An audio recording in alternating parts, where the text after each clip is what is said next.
second. I'm trying to. Why? What? No, I'm not the admin, am I? Let's me. If you're not, I will can make it admin. Brother Asim, am I doing something wrong? Ali murmur. You're Oh, fine right now. Yeah, your co-host. Your co-host. Yeah. Your co-host. But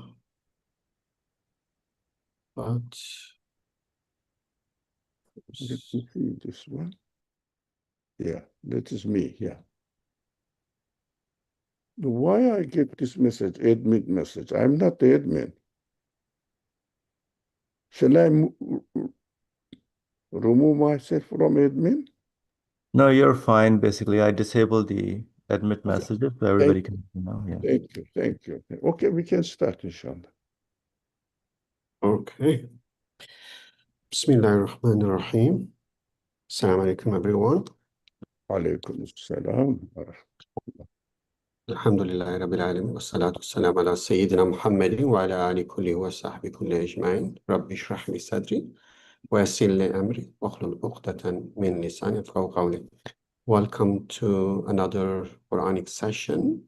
Inshallah, with Dr. Ali Marmar, we continue our journey. We start on the first day of Ramadan, and inshallah, it will last, who knows, until Allah give us such a great opportunity. What we're covering, we are covering the Quran as the book of wisdom, and this is one category in which that we are supposed to perceive the Quran as we reflect on Quran. By the wisdom, we essentially saying the wisdom is to look at the creation and to drive the meaning, read the sign in the creation. And in this regard, we are covering verses from the Quran. There are many, many verses. We are just covering some sample verses from Quran, showing us how to read creation, how to reflect on creation, how to see them as a sign. And as we reflecting on them, we see the problem that we face is the type of education that we have about the creation, the concept that we learn, the theory that we learn in schools. Unfortunately, most of the time are not helpful because it prevents us to see the creation as a sign, because it attributes the creation to causation or certain laws or chance or luck. So, and in this regard, that what we're trying to do, we're looking at the Quran to see how Quran challenge such idea and how Quran present elegant examples of to read the creation as the sign. And when we say the creation, we're going to reflect on it today again, and they will see the Quran does not distinguish between so-called man-made versus God-made. From Quranic perspective, that you can look at any creation, and if you have a proper lens, you could actually see the sign of the source that must be absolute in this regard to bring and keep that particular thing in existence. So inshallah, we cover, I think it has been 2 weeks, we're covering those examples of the verses. I'm going to inshallah continue on them, and if we have time, we'll be done with this and then move to another categorization of the Quran, that is Quran being the book of dua. So let's continue, inshallah, Dr. Ali. Yeah, inshallah. Thank you. It was interesting and important to notice that Quran suggests us, as you said, how to read, how we should read the creation, how we should read the universe, the things around us, how we should benefit from them. But at the same time, Quran also, by doing this, suggests us that the universe and the Quran must be read together. Now, because what the Quran says is witnessed and confirmed as the source of evidence. The speaker in the Quran it says, "I am the creator of the universe," and he says, "That is who I am, and look at my work. You will understand the signs describing me, introducing me to you." So that at the same time, the Quran and the universe must be read together, hand in hand. That is what one of my friends who is taking notes of our discussions uh, made this, we should treat the creation, it's a beautiful, of course, this bunch of flower represents the creation. This is what God is presenting to us, the universe.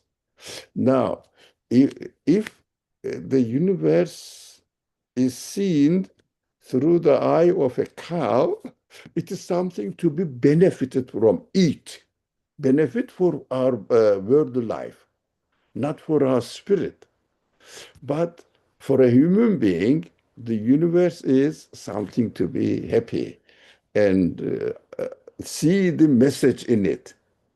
Not that the universe is not to be eaten only. That is my bodily needs. But I am not the body. I am a human being. So I try to give a prompt to the AI to make the difference between these two.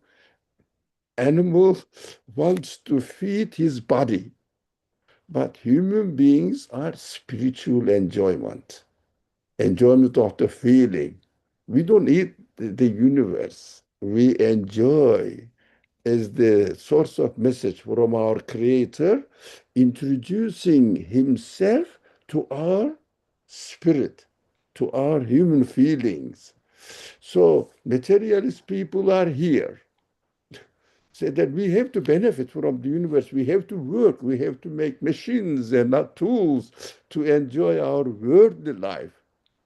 Quran says universe is created to you to as a present from your creator to introduce himself to you. You will welcome your creator and accept it and understand that your creator is really presenting the universe to you as a symbol of love.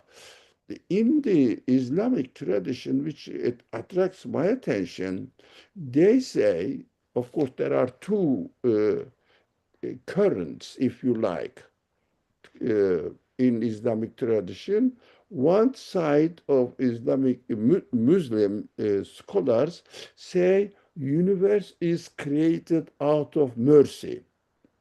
But there is another group of scholars emphasizes on the uh, meaning of the creation of the universe as not that the universe is created out of mercy. They say universe is created out of love. Both of them are correct. So they are emphasizing one aspect, everything is created as a mercy, freely given to us. From another aspect, the creator of the universe is introducing himself and saying that, look, I created you within the universe, all human beings. Why? Because I loved you.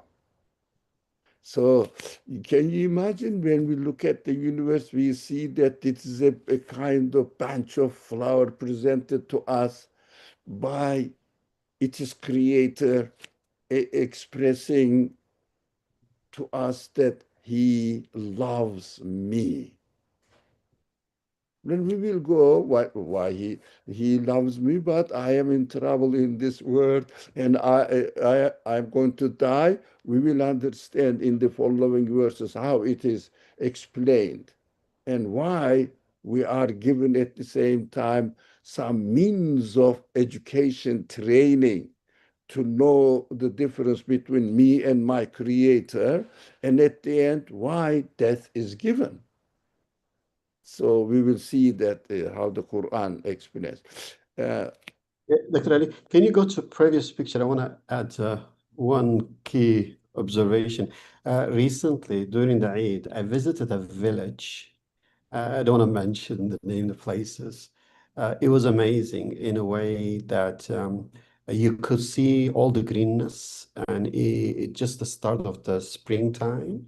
Everywhere was very, let's say, bright and live greenish. And then you see on the top of mountain snow, and then you see a giant river flowing. And on that day, I took some pictures. The sky was blue. I was like, it was unbelievable harmony. That when you look at the mountain, the greenness around, the floating water. Then when I talk to villagers about that and see what is their view, how they perceive that, it was very sad that none of them look at this as a meaningful expression, a sign of resurrection or sign of love and care. What they said, they will say, "Oh, yeah, we were very happy this year. There were a lot of rain, and we get a lot of grass. Our cows is gonna enjoy more grass this year." I was like, "Yes, that grass is actually."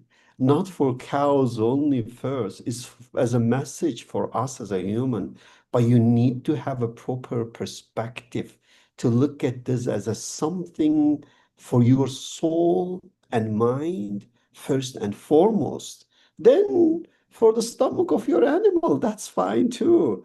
But I think it is very unfortunate that when you don't read Quran carefully and gain this perspective, you're missing a lot. And that is therefore when you show this picture, I was like, okay, I just had the experience of that. They were literally happy because they get a lot of hay to feed their cows in the winter. That was their celebration. Yeah, it reminded me another sad expression. Although I think this must the village you visited must be the Muslim people must be living there. Yeah, another experience.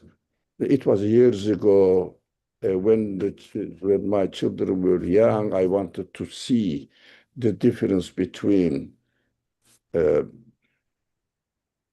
the Quranic view and ignorant view, if you like. Unfortunately, although we said, I was speaking to a farmer, exactly in the same way as you did. We were visiting a village and the farm there, and I said the farmer, so that the children, I wanted to my children to hear. I said, look, Allah gave you freely all these fruits, well, no, huge amount of fruit on the trees, and then so rich, so rich. So he said, freely? No, not free. We pay a lot of money for water to to water this plant. It's not free. And he offered us nothing as a visitor. It is very unusual for a Muslim family. Now I said, that was a bad experience. Another farm, again, there were other farmers as well. One, when we went to another farm, I said the same thing again, same scenario to the farmer, to the other farmer. He said, yes, everything is plenty, plenty. He said, look, Allah creates out of wood. This tree is nothing. With all the fruit, so excited. And what was the difference, Dr. Najati? This man took a bag and filled it with fruit and gave us as a present. The previous one did give us nothing. did offer us nothing. That is the difference between believer and non-believer. I'm not saying these people are non-believer by ignorance. I'm not labeling and passing judgment about them, but the attitude we have towards the creation reflects in our behavior as well. That was excellent. This is the same again here. Animal is trying to eat it, the others are happy. And I wanted to represent the materialist understanding of the universe, how they are doing scientific studies. Why are they doing scientific studies? Why? Ultimately, to make money, to produce some missions, or to produce some weapons. Actually, the big money comes from weapon industry. So here I wanted to describe draw a picture for me that an animal, because they are not using human side, they are using the universe just to satisfy our bodily needs. That's what animals do. So materialistic worldview turns humans into animals.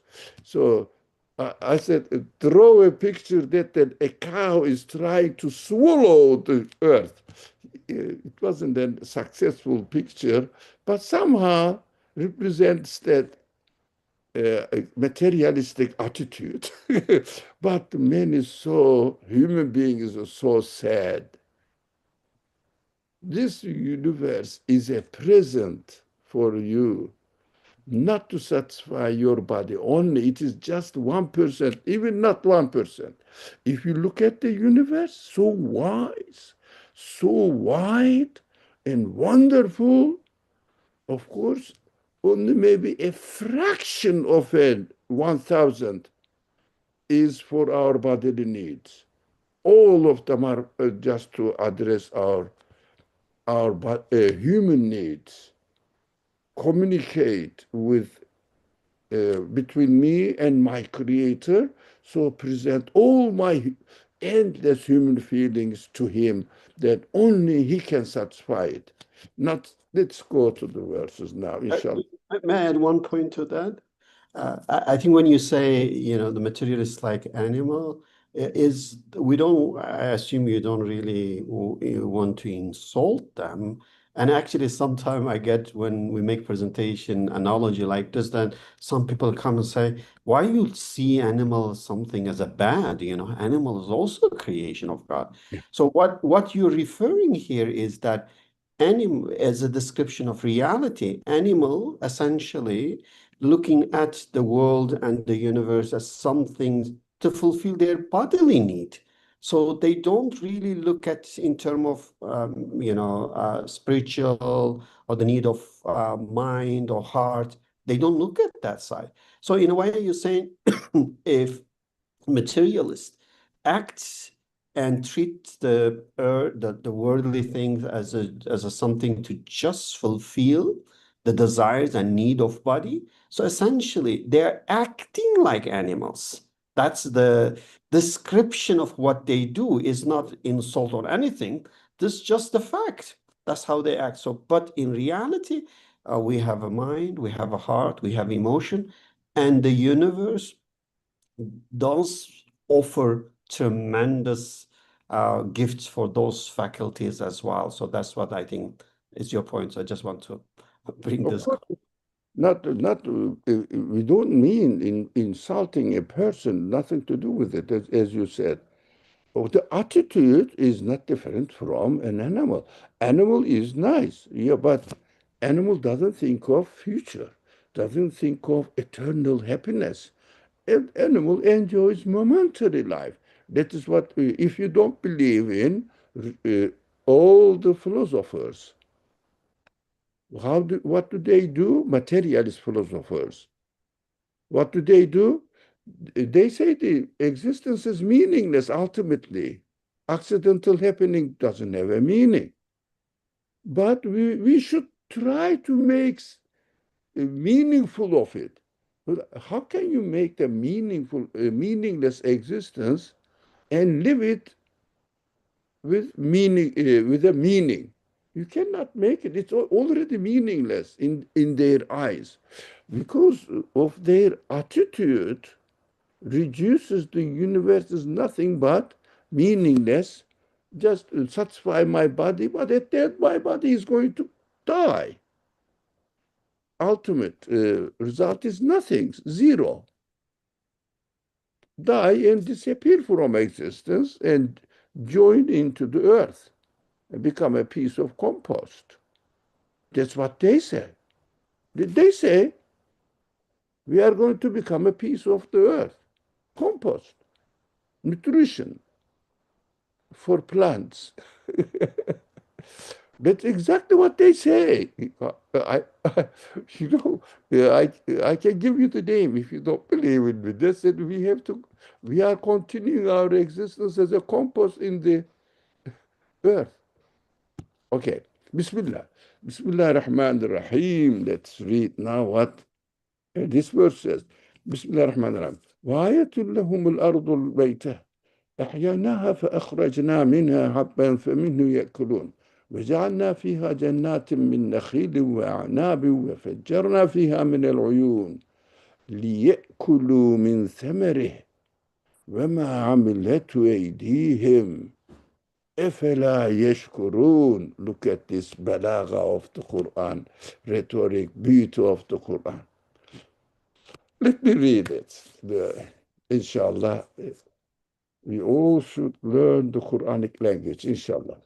There is a sign for them, for human beings, in the lifeless earth.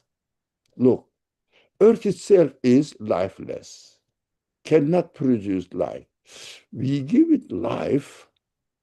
We give it life. We have to emphasize, we are the life giver, and we produce grain from it for them to eat. There's a purpose for them to eat. It means purposeful creation. And we have placed in it gardens of palm trees and grapevines. The Quran gives simple examples. What we see. Now, these are the palm trees, grapevines, and we caused springs to gush. Again, this is important because Quran says every stage of creation belongs to the creator of the universe. Creator of the universe speaks we, as the owner of the whole universe. It is called royal we, or with all our qualities. Now, there is not only one quality manifested in the universe, which is the Khaliq, the creator. No, the creator, the beautifier, the nourisher, the designer, the form giver, the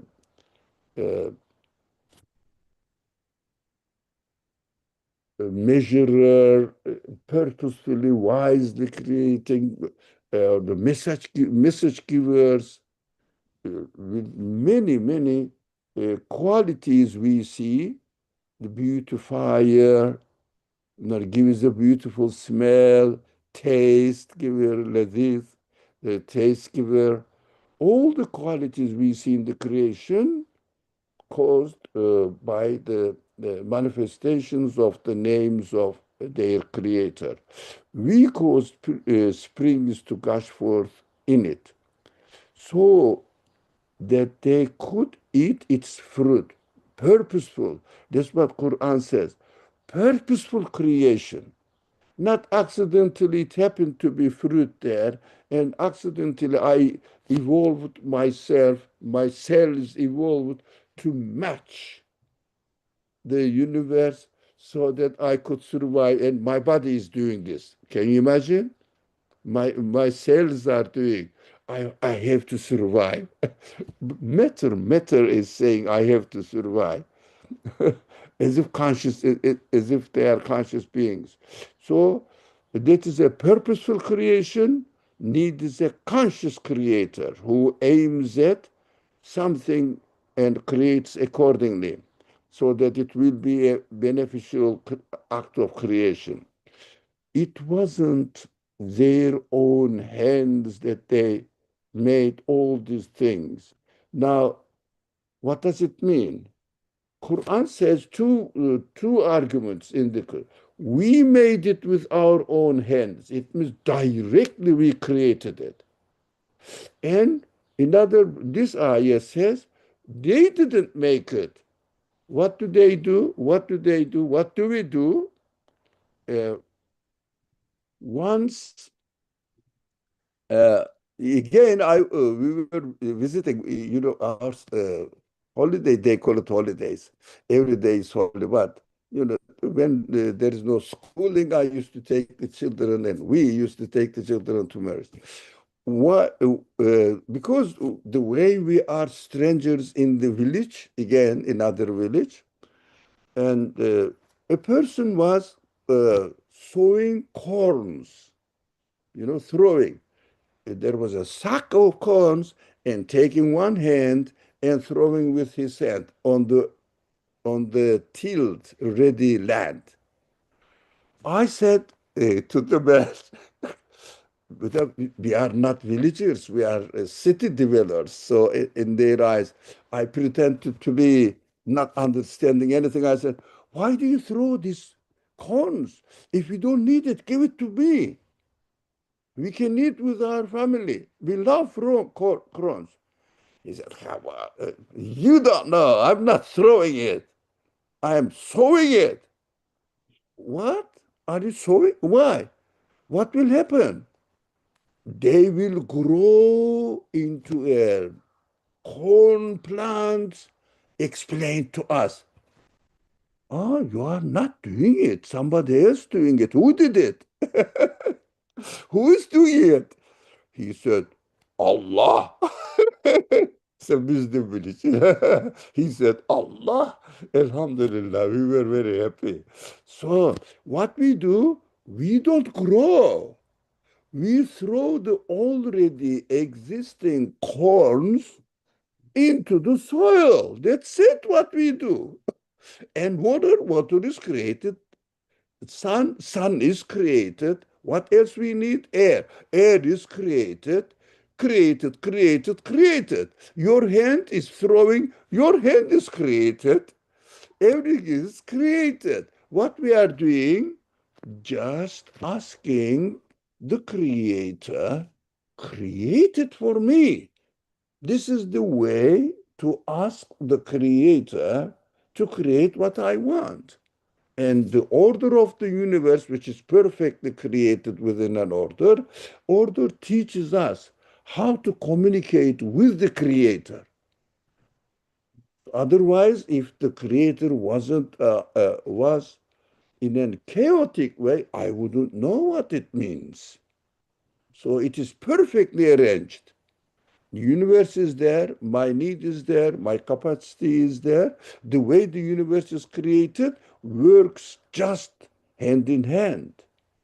And God says, pay attention to it.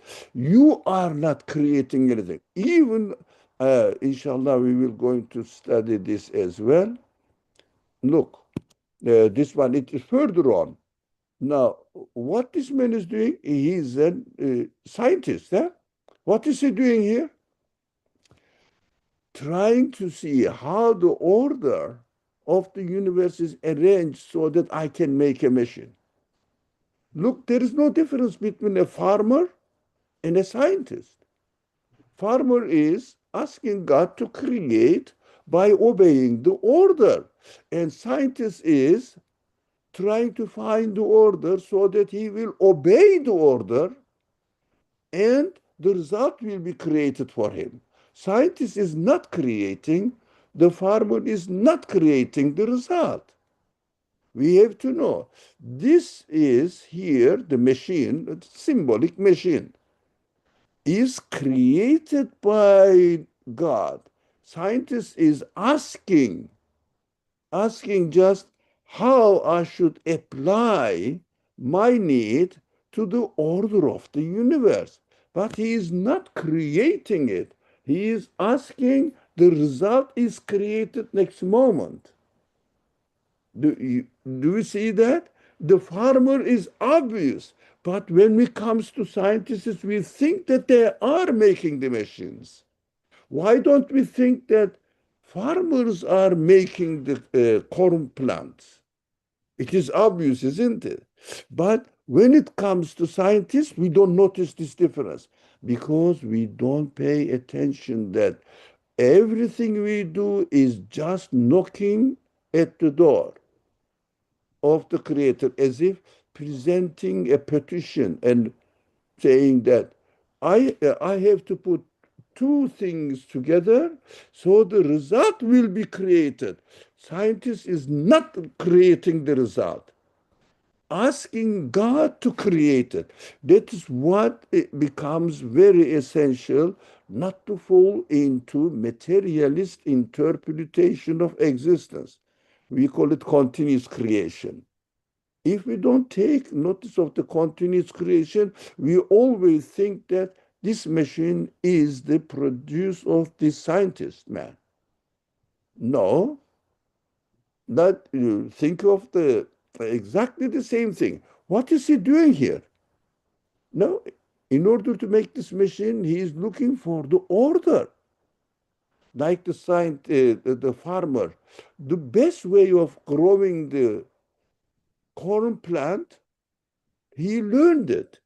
But he is learning here. The difference is the other one learned from his parents. He is learning from the laboratory in the doing experiment there, trying to find the order so that he will obey the order.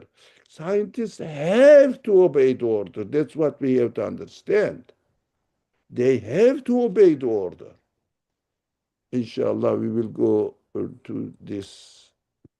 Yeah. Now, May I add something to this? I think this is an amazing area in this regard, as you highlight. I just want to, so the first of all, the ayah is essentially saying, look, you need food, and to get this food, you first have to convert the non-living to the living things, because that's how the food is created. So, and you cannot do that. If the whole world come together, they cannot do that. And the ayah is clearly saying that that's not your work, meaning that it's not you turning this non-living substance to the living things from which you enjoy. Then the problem, I think, when you go to school, they tells you it's unlike the farmer that you mentioned, that tells you that, oh, there is a DNA inside that corn seed. And when you plant that, and there is a germination with the water and soil and the sunlight, and then there is a RNA, and then the whole system starts to work, and the plants naturally grow. And this is just the laws of nature. And how we get the very first seed, once upon a time, just somehow we get the very first living cells, and it's evolved over time. All of them came through this. And not only that, they categorize everything into producers and consumers. They teach this to the kids. They say, oh, plants are producers, they make their own food, but we are consumers. We cannot make the food, we actually eat the food that plants and animals make for us. So in other words, they acknowledge we cannot make the food, but they say, look, the plants make it, so we are lucky, and the plants make it because of the evolution or because of the chemical process and because of this law and that one. So it's very, I will say, the ignorance that comes through the education, it is way worse than the ignorance that when you don't know how this is happening. So both is problem, obviously, that when I mention those villagers that who doesn't really know this creation, that is ignorance. But to go to school and to things that you learn, but you actually, in a way, learn ignorance, not knowledge. That is really big problem as well. So, and I think the ayah is very explicit, is very clear, but how we're going to really bring this to the schools, how we bring this to the Muslim mind, I think that's the challenge ahead of us. yeah.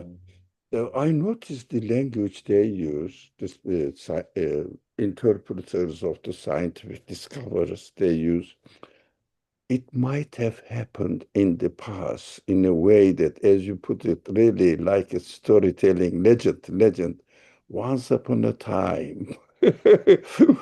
Evidence, show me the power that the DNA material elements, are doing anything. They have consciousness, they have free will, they have wisdom, they have purpose, they have knowledge. Show me. They said, we cannot show it, but there must be. Why? There must be, look how it's happening. The evidence is the result, not the evidence as they claim. That is the difference. As they claim, let's say, corn seed, the DNA of corn seed is the cause of existence of the corn plant. Show me the power in it. They say, that's how it happens. How did it happen? It must have been developed in this way, evolved in this way, adapted itself. Do they have consciousness?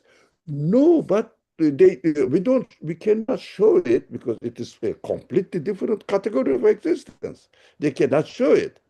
It shows that the matter, that's what they say, matter has the quality to do it, and they must show it. But a believer says, no, matter doesn't have the quality. It is created. It needs to be created in this way. Like, like reading a book, saying that, look, I can get the meaning from it, the knowledge from it, information from it. How do you get it? It must have happened by itself. There is no author. But when I say, look, if the paper and the ink is the source of existence of information that you learn from the book, you must show it. And they say, it must have happened, developed, evolved, whatever. But the story, once upon a time, it happened like this. With all these stories, we should be very careful about the language they use. Okay, shall we move to the Yes, how please. can they not give thanks? It means Quran says, be thankful only, be thankful. You don't deny. Don't deny that you are not creating it, and the matter cannot create the results. They have nothing, they have no qualities to make anything come into existence by their power, the causal relationship. No, that is just the order of the universe. So God says, just be thankful, don't be ungrateful, don't deny, that's it. Just accept that, yes, it is created for me. I am very pleased with the one who created it. That's what we are expected to respond back to the creation. Okay. Bismillah ar-Rahman ar-Rahim. The other verse now, the second one. هو الذي أنزل من السماء ماء لكم منه شراب ومنه شجر فيه تسيمون ينبت لكم به الزرع والزيتون والنخيل والأعناب ومن كل الثمرات إن في ذلك لآيات لقوم يتفكرون. He is the one who sends down rain from the sky, from which you drink, and by which plants grow for your by which plants grow for your cattle to graze. With it, he grows.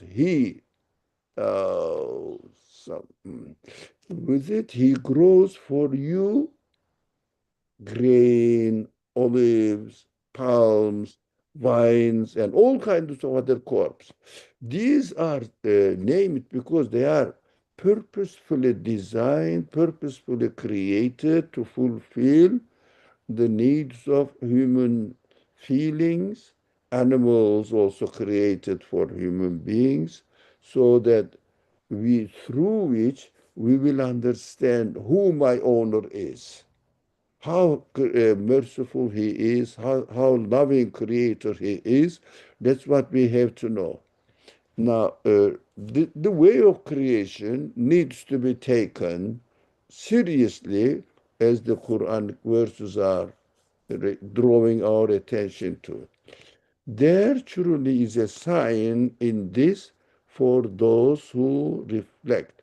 لِقَوْمٍ يَتَفَكَّرُونَ.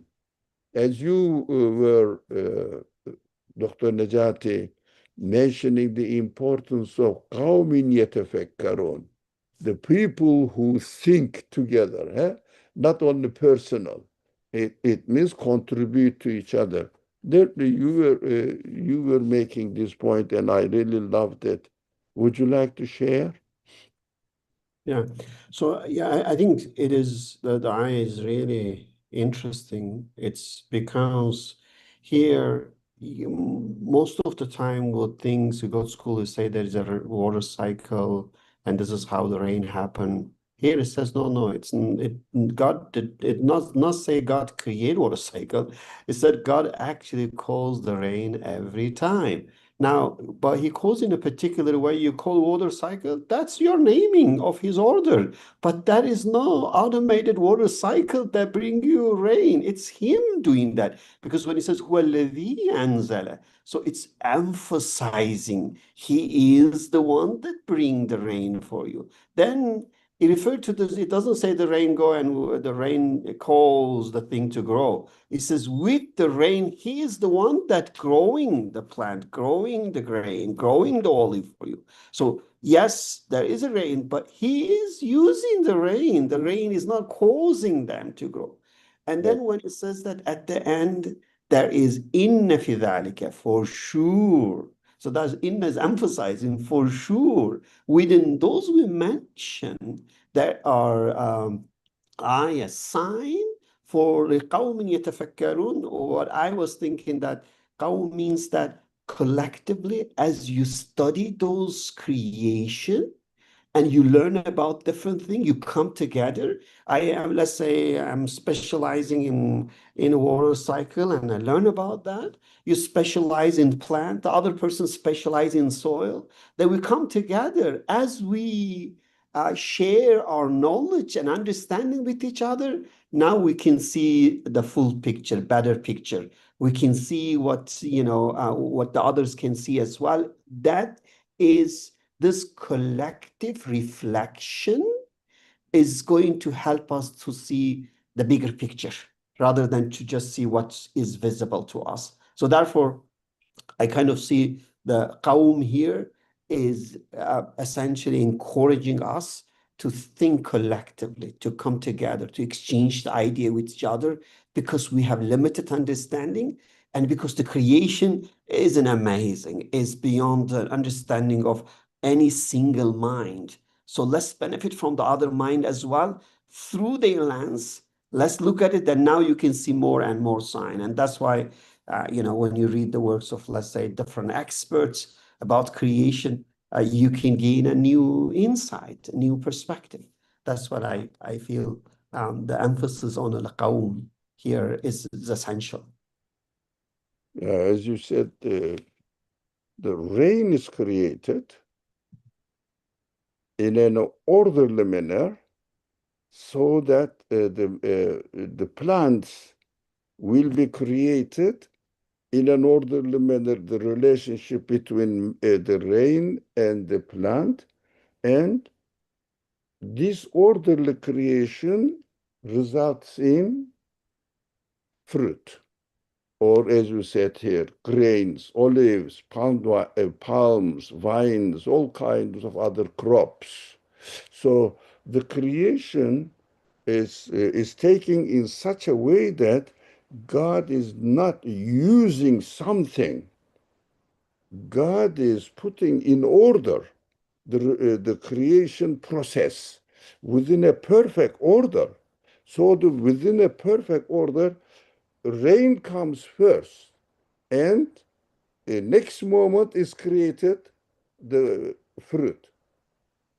I mean, slide by slide go.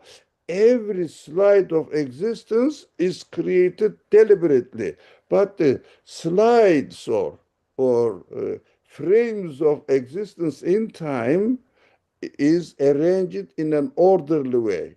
We think that the previous creation, which is rain, is used. No, it is not used. It's a new creation. This is a new frame.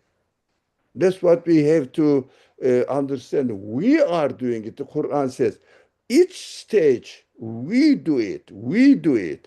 We create. We arrange. We made, for example, we give life.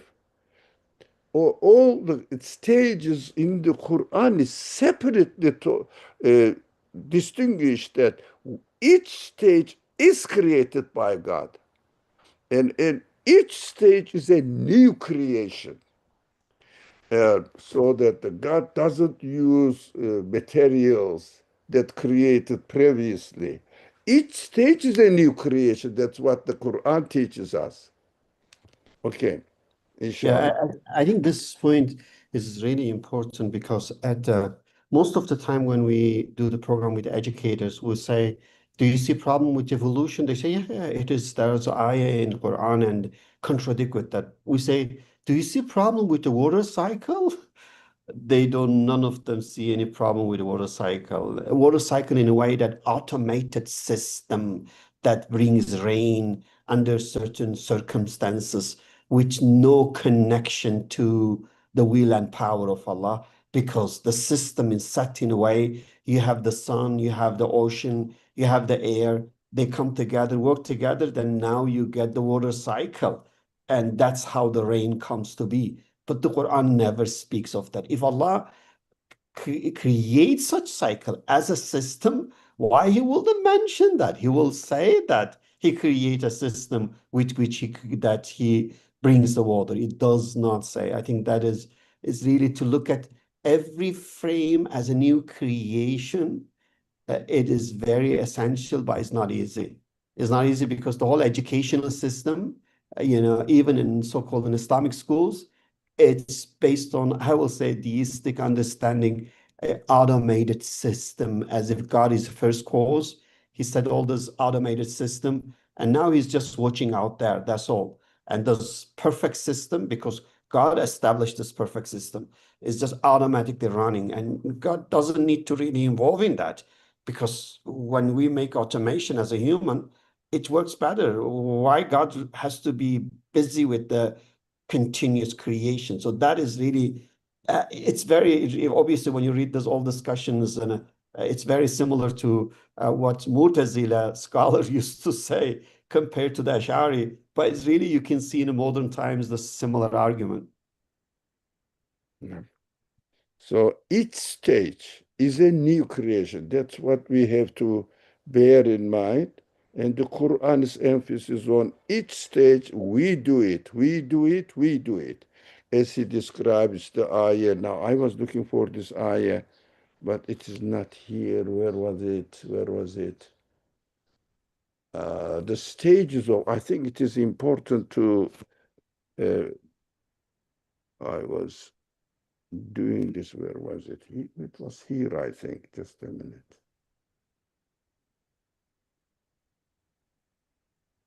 Trying to find the ayah.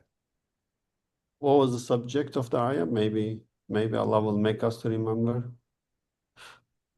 So, not this one. Let me see it. I don't see it.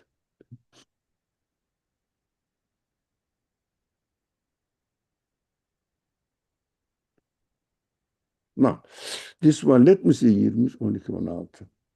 Very quickly. I'm sorry to do this.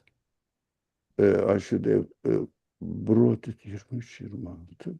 Ha, kaçtı. 23, 23, 12, 16. 23.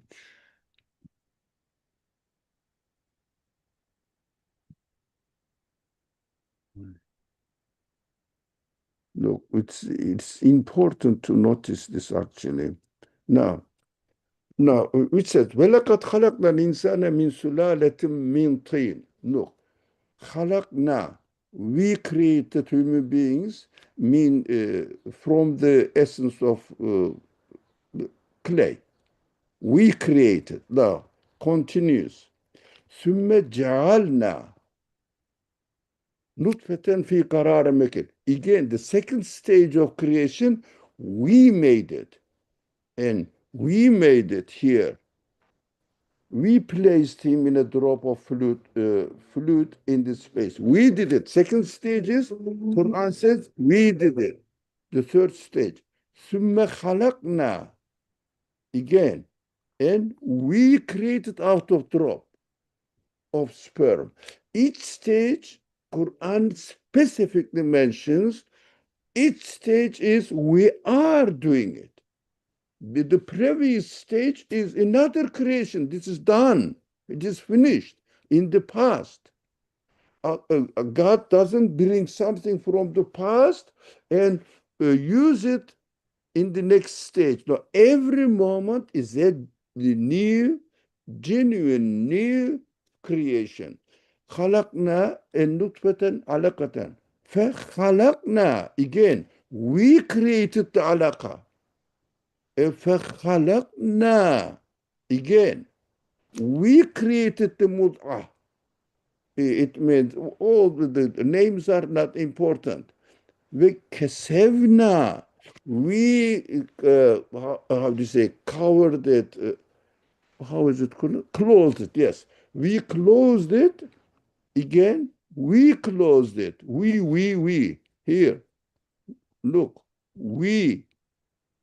Second stage, we.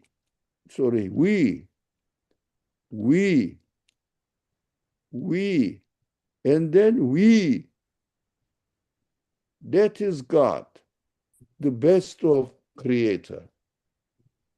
It means every stage is independent act of creation.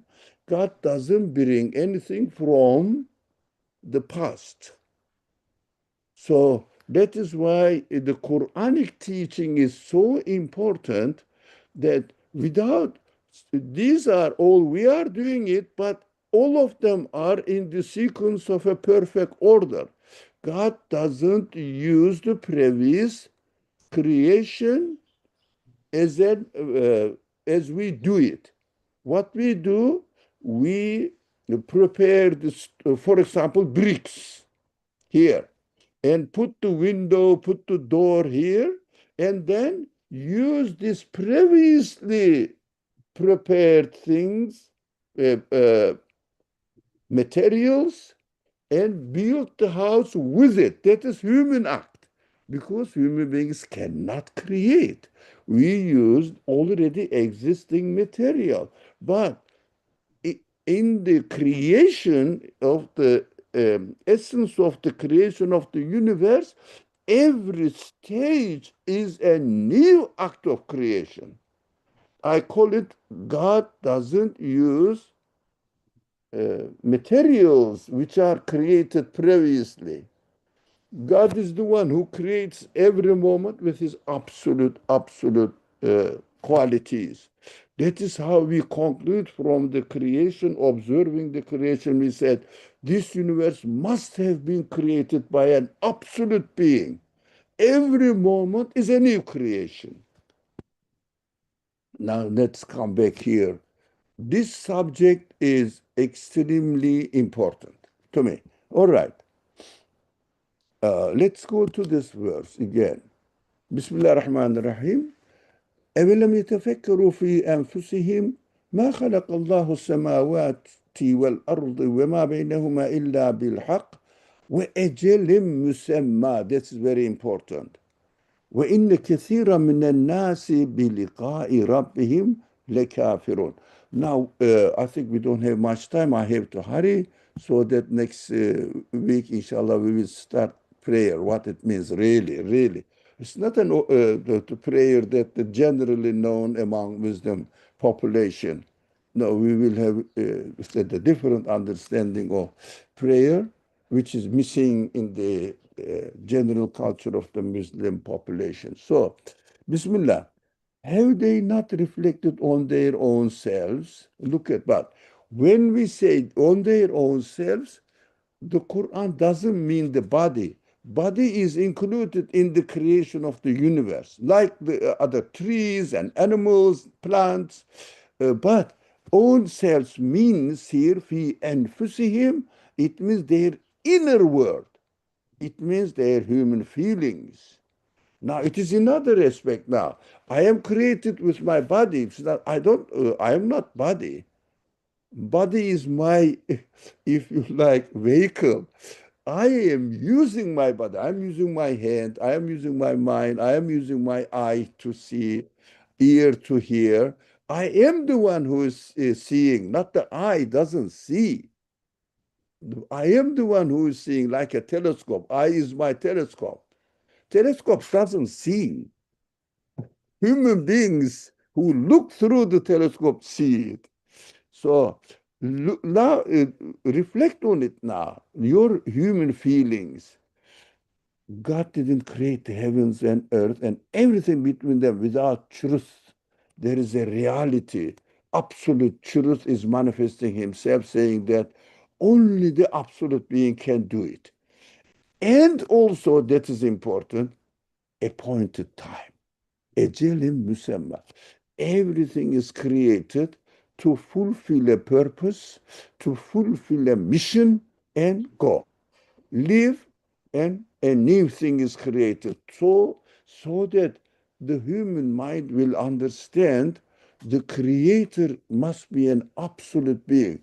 Creates, demonstration, finished. No, another creation, another manifestation, another manifestation, demonstrating himself endlessly. Because of this type of creation, we understand that the creator of the universe must be an absolute being, cannot be a piece of, like a piece of this universe.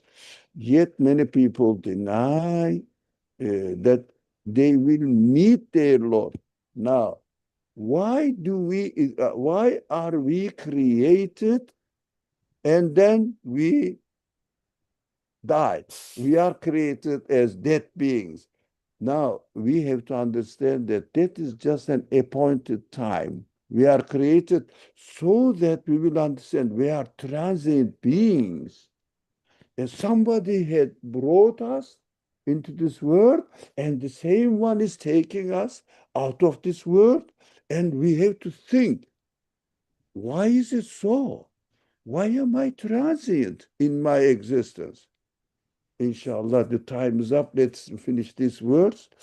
Dr. May I add to a brief one on this Quickly, ayah? quickly, Yeah. time is So up. Yes. I think this ayah, when I read it, I also say it's give us a methodology and say, start reflecting on your human experience. Like when you build a house, then don't you know there must be the builder of this universe as well? So in a way, the starting point is your own human experience from which that you look at the creation outside, then you can see the sign and lead the creator. That's what I generally get from this ayah as well. Yes. It is a long discussion, so inshallah another time. Okay. لقد كان في قصصهم عبرة لأولي الألباب ما كان حديثا يفترى I'm sorry ما كان حديثا يفترى ولكن تصديق الذين بين يديه وتفصيل كل شيء وهدى ورحمة لقوم يؤمنون. This is important. Why? No, because every Muslim knows that Surah Yusuf is the story of the life of the Prophet Yusuf. Story life. But as if it's a story is telling us how a Prophet Yusuf went through difficulties, etc. But the Quran says in their stories there is truly a lesson for people of reason. It means you and me. Everybody reads the story. This revelation is no fabrication. It is a confirmation of the truth of what was sent before it. It means there are some elements of stories in other books, ancient books. It doesn't. It means that they are somehow uh, corrupted versions of the same revelation that the human beings have been receiving from their Creator throughout human life. Every generation has some sort of prophets received. So it is not a newly invented thing. This has always been the same truth. And this is sent to you just a lesson, a lesson for people of reason. So we have to read the stories of the Quran, of the prophets, in the Quran, stories of the prophets in the Quran for us. I say, if you read the Surah Yusuf and put yourself there, I am the one who is told here, Yusuf. You can read it, your life story there. But he was thrown in the well, in a well, and he was imprisoned, he was enslaved. You will find yourself that we are also enslaved. We are also put into materialist well in our education system. We are in well. We don't see the reality. Our minds are, as I say, toxified. So we need detoxifying Quran's verses. So we are in the well prison of materialistic worldview. We are also slaves, aren't we? Ancient slaves were taken into the slave market by the chain, right? By force. Now what we do, we go and present our resume and ask, please enslave me, please. We are begging now. We don't have a chain. But materialistic life turned everybody into every workplace into a slave market, but part-time slave market. And voluntary slaves we are. You will find in the story of Yusuf yourself, myself. Okay, last verse. Bismillah. كتاب أنزلناه إليك مبارك ليتدبروا آياته وليتذكر أولي الألباب. That's an amazing ayat. This is a blessed book which we have revealed to you so that men may ponder over its messages.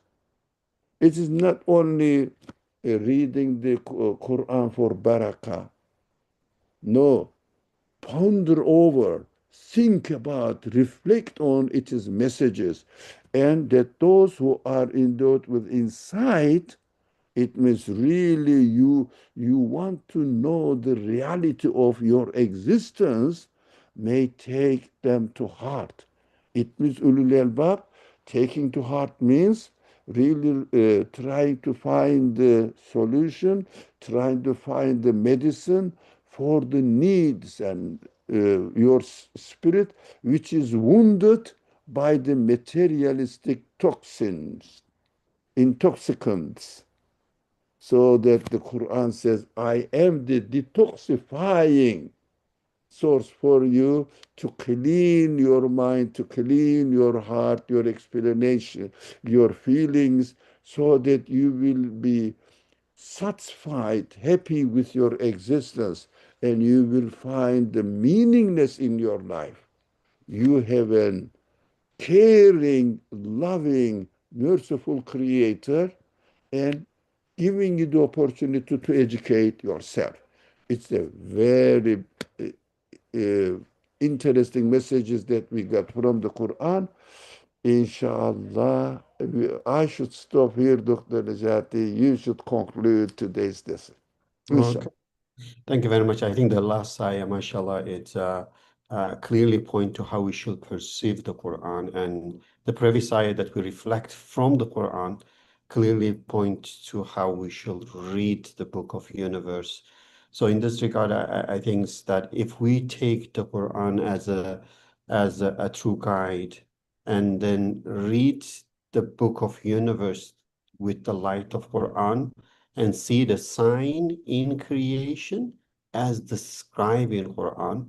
And if we see how they go in harmony side by side, they affirm each other, they support each other, then as we read Quran along with the universe, we essentially reach the level of certainty, yaqeen, and we feel the closeness of Allah through everything, because the way the Quran describes it, that the Creator is connecting to us and caring about us every moment through everything. So, because when we reflect on the creation, we see the creation cannot be the source of what it offers us.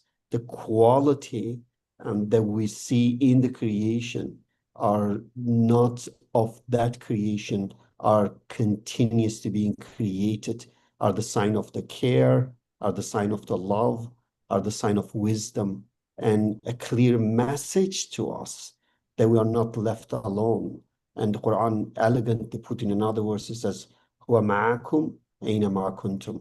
And I think to internalize this ayah, to really feel the presence of Allah wherever we go, it's essential to see those signs in the creation.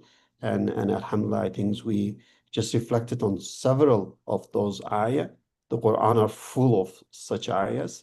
So inshallah, this sets as an example for our audience. Then when next time they read Quran with along with the universe, they can see such sign and truly enjoy um, uh, the uh, the care, the compassion, the mercy of Allah, and the closeness of Allah, inshallah.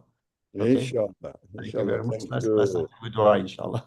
So, inshallah, now we are going to, inshallah, start this. What is prayer? You will see that our understanding of prayer is, generally speaking, that is how wisdom culture in the general public understanding of prayer is only a fraction of the meaning of prayer.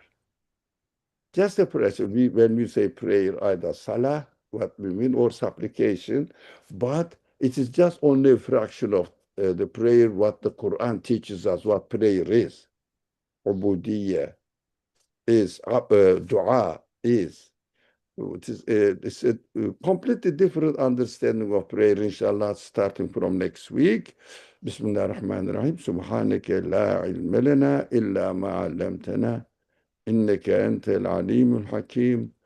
وآخر دعوانا إن الحمد لله رب العالمين سبحان ربك رب العزة عما يصفون وسلام على المرسلين والحمد لله رب العالمين بحرمة سر سورة الفاتحة.